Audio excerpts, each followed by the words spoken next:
Well, Stefan, I want to just talk about how when you went to Toronto, tell us a little bit about what you found in terms of the population there and how it had changed. Well, I arrived here about just over 9 years ago, so I've been here almost a decade, and Toronto is shifting all the time. So just to put it in context, last year, over 300,000 people moved into Toronto. So that just gives you a sense of the Wow. scale of the change and the growth of the change. Um, Over half of Torontonians were born outside of Canada, and we about 60% come from non-European backgrounds. So it's really, truly probably the most diverse city in the world. So obviously, audiences tend to lag reality of your demographic. So we knew they actually, to be fair, the AGO had done some really great work in the decades before, but it really, so it's building on a foundation. And the shortest version is that we realized that our goal was to reflect the communities we serve. Who's outside the building should be inside the building. And just for context, you talked about a trend that's been consistent since roughly last 10 years you've been there. But what was Toronto like 40 years ago? Toronto was historically very conservative, kind of Scottish Presbyterian foundation. Manufacturing, you can almost think about it as a Buffalo or a Toledo or a Cleveland kind of. And, you know, the idea that Toronto would be significantly bigger than Detroit really wasn't in the cards back then, right? So it's really exploded post 1960. Let's talk then about how did the museum respond? You talk about how you just started doing work differently. You didn't say a lot about it. You just No, started that's kind right. of Yeah. responding to this community yourself. So we kind of very kind of quietly but simply said, look, we want to reflect the communities we serve. And that's a very soft statement, right? Of course, who doesn't want to reflect the communities we serve? But in the Toronto context, that's an incredibly ambitious statement, right? So Yeah. incredibly ambitious. Um, and sometimes if you phrase things differently, people start to think about things in terms of zero sum. Oh my God, if we start doing that, then we can't do that. And then suddenly they're invested in kind of fighting over a pie, right? And Mhm. that pie doesn't get any bigger. So what did come first? So very first thing is your content, and that's your exhibition and your program, right? That at the end of the day, we're about art, we're an art museum, and you have some strategies of what you can show, how you can show, etc. So we kind of moved, not in an absolute way, but we just said our temporary exhibitions are going to focus, about half of people of European descent and half non-European, right? Just very broadly. And then we kind of cross-checked that with half our major exhibitions would focus on women artists and half would not. Sometimes there's a binary there too. So, but basically half non-white, half women. And we didn't say anything. And the thing that is really key here is you have to 100% believe in the quality of what you're doing, Yeah. and that's a very conservative statement, right? Like we showed Mickalene Thomas because she's an unbelievably great painter, full stop. So we didn't broadcast the kind of the lens we were looking into. We just wanted people to engage in great art and that we would reflect our community. Half our community is non-white, half our community is women. Let's start there. The second is you look at your access strategies. Basically, you can come in once for 30 bucks Canadian. You can come in and out for a year for 40 bucks Canadian, but you got to give me your data. And that's called the annual pass. And the annual pass is free for anybody under 25. So that's the most simple version that we're doing. Talk about and I should say, because you haven't tooted your own horn here, that the combined numbers of those annual pass holders are now well over 200,000. Yeah. I look really closely at when it makes sense for a museum to be free, but I'm always clear that that doesn't mean free is the answer. It's access is the answer and Yeah. audience development. And what you figured out is if we just really narrow that gap between the ticket and the membership, if we make it free under 25, Yeah. we have all these relationships. I love tell the point you made because it surprised you to think that the under 25 pass holders would actually think of themselves as members, right? Yeah, yeah, yeah. I mean, it was a big risk. So there's tons of risk when we implemented this. And one of the major risks was that our $200 members would drop to 40 bucks. I mean, you don't need very many people to do that to just have Yeah. a horrible model, right? So the teams here are excellent and they're very detailed focused, right? So kudos to them, because I wouldn't have had the patience to like communicate and all that kind of all the detail you need to really roll this out. Well, it's not easy, right? We were successful in rolling it out, and we didn't see this huge drop down, which was great.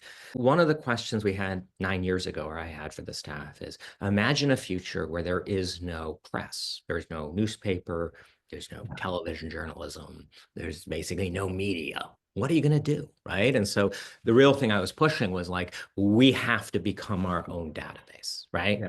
And so with now 300,000 people in our known community, I don't really have to advertise, right? I mean, that's a pretty good group there. What you're showing is actually the membership creates an asset for Yeah, both. yeah. Like I think what I remember you saying also is the under 25 pass holders.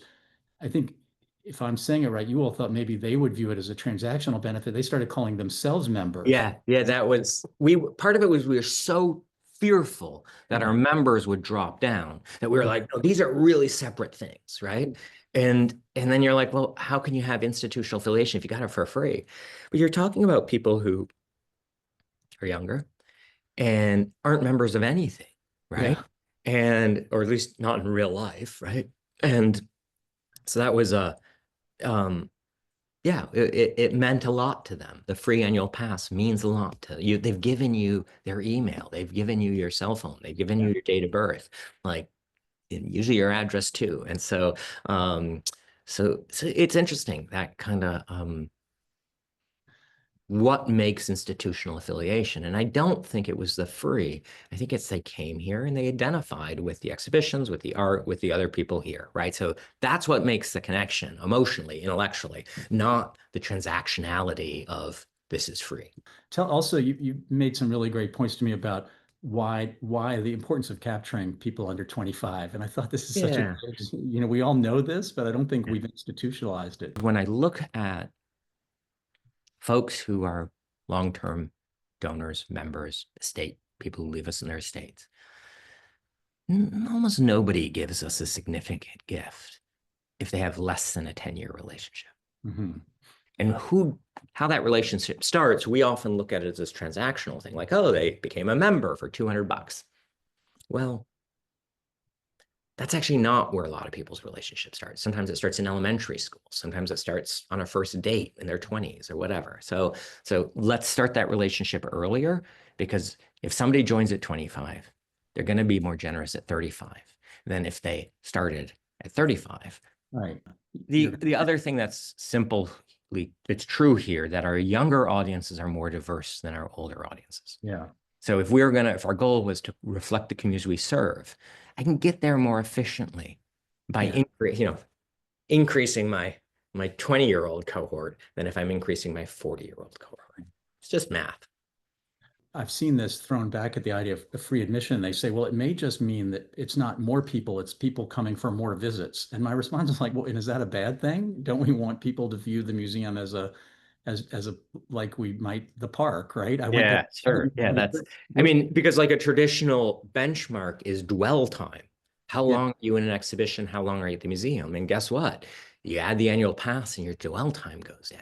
Yeah. Because anybody under 25 is free. If you're a parent, a mom comes in with 2 kids and like she's got the annual pass and that's $40. Kid hits the wall, they didn't have their breakfast and so they're grumpy or they've got a headache. This temptation then is like, if the kid isn't free, like we've got to get our money's worth, right? Yeah. So basically the parent is with the kid with sniffles and the hungry kid, and they're having a miserable time because Yeah. they're trying to get their money's worth. Well, if they have an annual pass, they can leave after 35 minutes and come back the next weekend. That's fine, right? So that's another added thing there. Yeah, I love the way you told me once that you thought about the test was that single parent with 2 kids. So when I was in Honolulu, I thought, okay, a woman with 2 kids who's changing sheets at a major hotel, what can she afford, right? And once you kind of narrow that down, again, be different for different communities. It basically just changes how wide the funnel is. I happen to be in the school where the wider the funnel, the better, right? But it doesn't always work that way. Well, and just that basic point, which is quite simple to understand, but hard to internalize, which is that if we want to broaden our audiences, we're talking about people who aren't like us, who aren't thinking about going to museums all the time, and who aren't white collar professionals. I noticed on those free days when I first got here, there were a significant number of older adults who were being brought to the museum by their kid. So Uh-huh. if you grew up, say, in Pakistan, right, and you're 60 and your kid might be 35, you might not actually have gone to museums in Pakistan. You have no idea what this institution is, but your kid might actually be kind of, cool and comfortable at the AGO. So yeah, it works. There's a word that we don't use much right now, but it seems to me of more importance than ever, which you've used talking about this topic with me, is pluralism. Yeah, Uh, how yeah. do you think about that? Because I think it feels like we need pluralism more than ever in the world. Yeah. So um, let's just try to let me try to define it because a lot Yeah. of people I'm not saying this is the only definition, but basically to try to have two ideas, two thoughts, two perspectives, or more coexisting simultaneously, right? And I think it's the or more kind of thing that's key. Mhm. Um, there is no way that I am going to successfully um, resolve historic understandings between different groups that hold different historic understandings deeply. India and Pakistan, for example. There's multiple narratives on this. The relationship between India and Pakistan. There's incredible history, brutal. There's also magnificent moments, but in the last 100 years, pretty tough. And I don't need to take sides. I need to validate that it's okay for people to own their history and their perspective. And um, it doesn't mean I'm morally agnostic about stuff, but I do think that there's some humility we have to have institutionally, which is really about um, there are certain conversations I don't have standing in, and Yeah. therefore shouldn't say very much about them, right? So there's a lot of pressure to engage in some of these issues, and most of them are way beyond the locus of our control. But uh, I'm not sure it's going to make us a beloved institution and open and welcoming to a lot of people. So at the heart, you can't have a diverse audience and have a singular perspective. You have to have multiple perspectives. Stephan, I just wanted to talk about what you talked about, starting with kind of program and collection and Yeah, exhibition. But there's a business side too, and I think that some museums think there's I think a lot of problems that museums set up is when we set up our own zero-sum thinking, right? And I think yeah. you talked about how access and fundraising, might have perceived itself in conflict. I think the fundraisers, the advancement team, so has been very successful, particularly raising funds for the under 25 for free. Uh-huh. People want to give money to it. People want to support it because philanthropists who are older and have been with us a long time, they know that the success of this institution will be about the next generation being involved. They got it. That's not a hard sell. But we did look at the numbers quite a bit. And before we launched it, the amount of revenue we were getting at the top possible year for the under 25 crowd was about 750,000. So in our mind, that was the target. So even if we grew that number massively, the target was we just have to offset that revenue. And we're raising well over $1 million a year for the free under 25. And what's really amazing is that the largest donors are in 5-year pledges on that. So they're giving multiple, which helps kind of cushion it. It's not easy though, because when you change your demographic, all sorts of other things start to fail, like your shop, your Yeah. restaurant, right? Because you've changed your audience. And so, oh my God. So it's this your communication style, all sorts of stuff shifts. The point you make about the store retail and the food is really important because I think the way I think about it, we need to recognize that we've built these earned income lines around a pretty small slice of the audience we hope to attract. And Yeah, sure. which means also those businesses have been conveying a certain point to a visitor Right. who can't afford a silk scarf or a crab meat salad, for example, or But whatever. Stephen, if 15 years ago, if I said to you, Yeah. hey, I want to take you should take your personal assets and you should invest in two industries, retail and food and beverage, right? point for me. Yes. Right. You'd be like, no way in hell. Oh, on a small scale. And Yeah. that you can't scale up, right? So if you're saying, okay, we're going to invest in Walmart or we're going to invest in a fast Yeah. food chain. Okay, you can scale that, but you can only have one location, right? It's nuts. It's totally nuts. So we talk about earned revenue as if, and we do a lot of revenue, Yeah. but net, like, No. so we do 10 million in food and beverage, right? That's a lot of cash coming through, but our Yeah. net is tiny, Yeah. tiny. That's the kind of realism I think it helps. But you've also shared a story with me about how then your fundraising groups start to see some differences. So tell the story about the Caribbean. Is it the Caribbean? Yeah, so Toronto's a very diverse community. The reality here is that capital is also distributed in different ways through different communities, but there's extraordinary wealth in many communities. And I think for boards and museum directors, and this is Arnie Lehman's line, is like the most important document is actually the census, right? And really looking at that closely, right?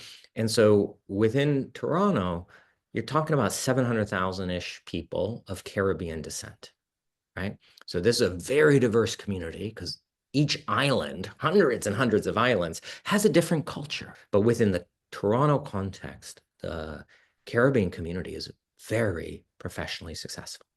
And so we have a donor group called Friends of Over Global Africa and the Diaspora, and it's primarily, not exclusively, Caribbean descent, and they support that department, African Global Diaspora's ambition, exhibitions, publications, acquisitions, and they've been really effective. And now it's your largest collection support group or one Yeah, of them. yeah, it's doing well. It's doing So I well. think so many lessons from that because that was kind of my last question. But first is that people do want to see themselves, right? There's just a human need. So when you talk, you go back to that very first thing we use these abstract words like we want to reflect our community, but it means we all want to see something that connects to us, Yeah. literally personally.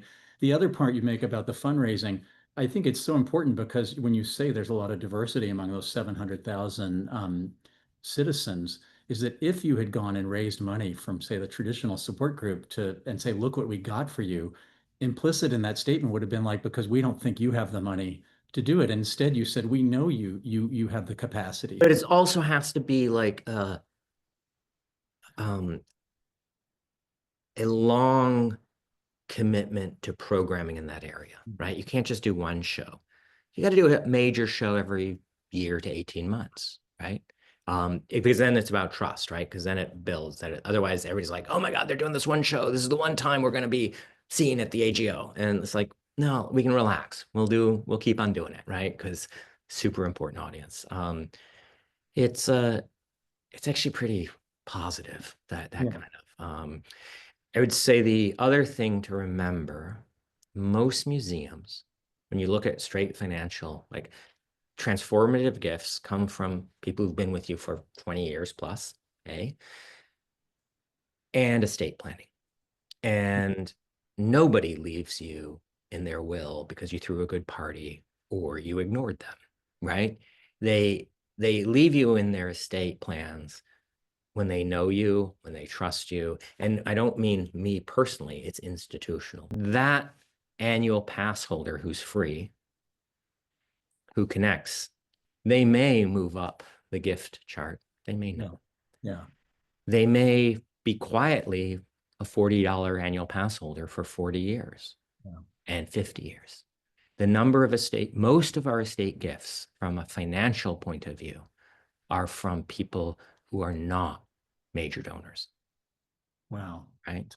A whole different mindset, right? They're like, this. Yeah, because that pyramid thing of like, oh, you go here, you go here, you go here. That's not my experience. A man named Ron McDonald left us over 3 million. He gave us $1,000 a year. We had no idea it was coming, unrestricted, Yeah. right? Which means he trusted us, right? I didn't know him, but he trusted us institutionally. That's our goal. Well, so many, and then I guess what I think is, as we wrap up, is the idea that for all the challenges museums do face and trying to figure out how to It's find hard, hard work. cover our ambitions and our expenses, it's just such a reminder that we also have to remember how often are we getting in our own way with our assumptions about what's possible, right? Our community. Yeah. Some of the things we do that trip us up, one is we turn individuals from having a generous relationship with us to a transactional relationship. So whenever somebody's like, how much did we get from that person in that revenue? And I'm like, oh, like this year? Well, I can give you that number, but that's kind of missing the point, right? Because and we do that at all levels. So I've had situations where there's been people of extraordinary wealth been involved. We've spent time getting to know them, like 5 years getting to know them, and I've never asked for anything, right? And not even like, don't turn a philanthropist or somebody who has that mindset, even if they're not giving you money, into a transactional donor. Don't ask them for the $25,000 gala table. Yeah. Give it to you. But if you take your time and really get to know them, and when I say get to know them, it's not me, it's the institution. It might be a curator, it might be a development officer. I don't have to be the person with the relationship. You're going to get way more money and Yeah. way more support because it's moving from a place of mission and philanthropy.